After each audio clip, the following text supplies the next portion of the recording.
Today on Clearing the Clutter Inside and Out, we are tackling the junk drawer. Most of us have at least one junk drawer, if not more. One in the kitchen, garage, TV room, or somewhere else. We are also sharing a safety tip you might not know. A common item that could be a household hazard lurking in your drawer.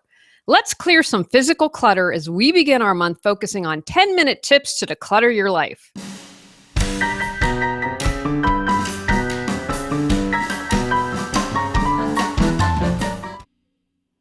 Are you overwhelmed by clutter, looking to organize your life? Do you feel stuck and are ready for a change? Every Tuesday at 1 p.m., join award-winning professional organizer and coach Julie Coraccio on Clearing the Clutter Inside and Out as she supports you in navigating the waters of decluttering your life and getting organized. Julie thinks outside the box and examines clutter in all areas: physical, mental, emotional, spiritual, energetic, and more. Ready to live a more joyful and fulfilling life? It's summer for most of my listeners. Like me, you probably would rather be at the pool, on a vacation hanging out in nature, or relaxing and soaking up some sun. Just because summer is in full swing, you don't have to kick your entire clearing or clutter routine to the curb. July was such a hit last year, I decided to do it again, focusing on new 10-minute tips for clutter-free living. You can check out last year's July episodes for more fast tips to declutter your life.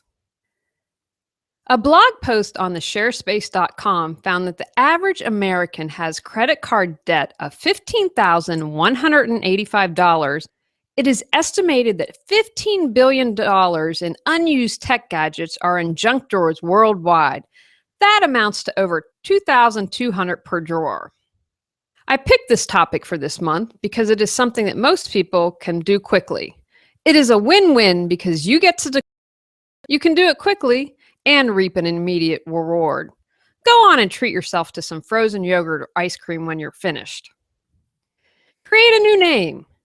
The first thing I suggest is renaming your junk drawer. Completely remove it from your vocabulary.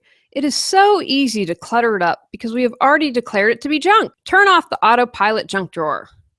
Come up with a better name. Coraccio Fix-It, Cybert Problem Solver, Julie's Jack of all trades. You get the idea. If you name it something like that, you're most likely going to put items that fit into that category. Keep the name broad so you have some leeway. If it doesn't fit in that category, then that is a good indication it may need a new home. Decluttering your newly named drawer. Let's begin by clearing clutter. First, release and, if possible, recycle the real junk. You will want to empty everything out of the drawer. I suggest putting it on some tea towels you can throw in the wash right after you finish. Take the time to give it a good dusting or use a damp paper towel or dust cloth to clean out. Real junk. Expired anything, such as coupons. Dried up pens. I need to do a study on this one day. Why do we put a pen back in the drawer we cannot use? Let go of the broken bits as well.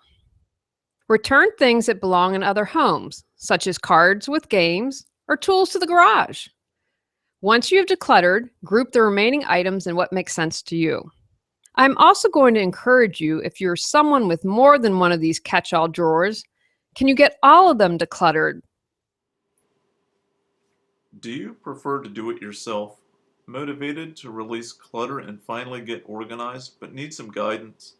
Do you have an idea of how to organize and declutter, but know a game plan would support you in achieving your goals? Our do-it-yourself organizing your space and decluttering plan, Julie creates a customized step-by-step roadmap for you to organize your home and release clutter in all areas of your life. Find out more at reawakenyourbrilliance.com. Organizing. Once you have pared down the drawer, returned items, and chosen your categories, spend a few minutes organizing. I do not have any special dividers or containers in the Coraccio Fix-It drawer. We don't have a lot of stuff. Pens, notepads, and mail slips mainly. If you can easily sift through and find what you need, you should be okay. I am not a fan of creating unnecessary work or buying containers when I don't need them. If you have odd-shaped items or lots of different things, Here are some suggestions. You could use Ziploc baggies. They are clear and you can easily label with a Sharpie. Group items together based on the categories you created. Recycle check boxes to hold items.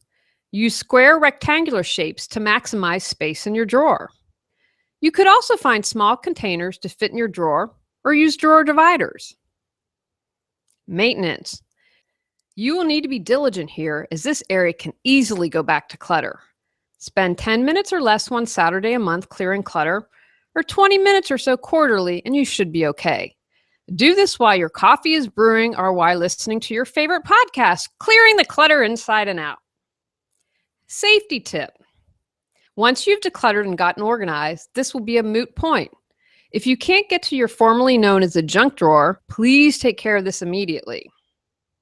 If you are storing loose 9-volt or AA or other batteries in a drawer in your home, watch how you store them. Don't store them loose and rolling around with other metal, glues, and other objects. It doesn't take much to heat a metallic object or cause a spark and start a fire. A Brio pad, aluminum foil, or a paper clip could short out on a 9-volt battery. A 9-volt battery is a fire hazard because the positive and negative posts are on top, right next to one another. When storing, place in a small box or Ziploc bag. We use a package the battery came in. I would recommend the same for AA and AAA batteries. Don't let them roll around freely. Reminder, when you dispose of batteries, wrap in electrical tape or something to keep separated from anything else that may come in contact with the batteries. Takeaways from today's podcast. Rename the junk drawer. Don't call it junk because you will keep adding to it and creating clutter. Think in broad terms when choosing a new name. Toss and recycle the real junk. Expired anything, such as coupons, dried up pens, and broken bits. Don't store batteries loose and rolling around. Contain in a plastic bag or original box. When disposing, wrap in electrical tape. Go out, clear the clutter to create the life you choose, deserve, and desire. Ready to clear clutter and share your gifts with the world? The journey of 1,000 miles begins with one step, so what step will you take today? Sign up for our newsletter and receive a free copy of our 10 Steps to Clearing Clutter. Julie Coraccio provides coaching, professional organizing and speaking, organizing classes, positive affirmations, and her unique How to Declutter Your Life course. Learn more at reawakenyourbrilliance.com. Subscribe to Clearing the Clutter Inside and Out and join us next Tuesday at 1 p.m.